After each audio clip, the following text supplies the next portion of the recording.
am ready! GMA Weather, serbisyong totoo ng GMA News. Mga kapuso, mas mainit pa rin kaysa sa normal ang temperatura dyan sa may Pacific Ocean, senyales na nagpapatuloy ang matinding El Nino. Sa datos naman ng ASEAN Climate Outlook Forum at ng World Meteorological Organization o WMO, malaki ang epekto ng El Nino sa pagbabago ng klima dyan sa may Southeast Asia mula ngayong Disyembre hanggang Pebrero ng susunod na taon. Halos sigurado na nga magiging below normal ang dami ng ulan dyan sa Pilipinas at maging sa ilang bahagi ng Borneo Island.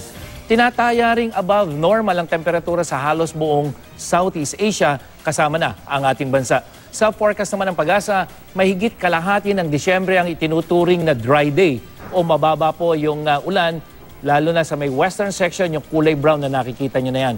Pero kahit may El Nino, lalakas muli ang hanging amihan simula bukas o sa Huwebes at magtatagal ito hanggang sa weekend. Kaya maging I am ready sa malamig na panahon, lalo na dyan sa may northern Luzon.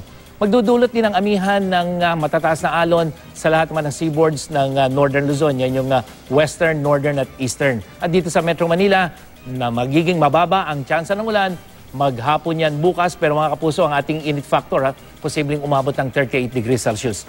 At sa ibang bahagi ng Luzon, asahan din ang mahinang ulan dyan sa may southern section pagdating sa hapon at pagdating naman sa Visayas, eastern section ang posibleng makaranas sa mga pag-ulan maghapon yan. Samantalang dyan sa may western section, may mga mahinang ulan lalong-lalo na pagdating sa hapon. Habang sa Mindanao, uulanin naman ang malaking bahagi sa hapon, dulot naman yan ng mga thunderstorm o yung pagkidlat, pagkulog. Yan ang latest mula sa GMA Weather. Ako po si Nathaniel Cruz. Magplano para sigurado. I am ready. Serbisyong totoo ng GMA News.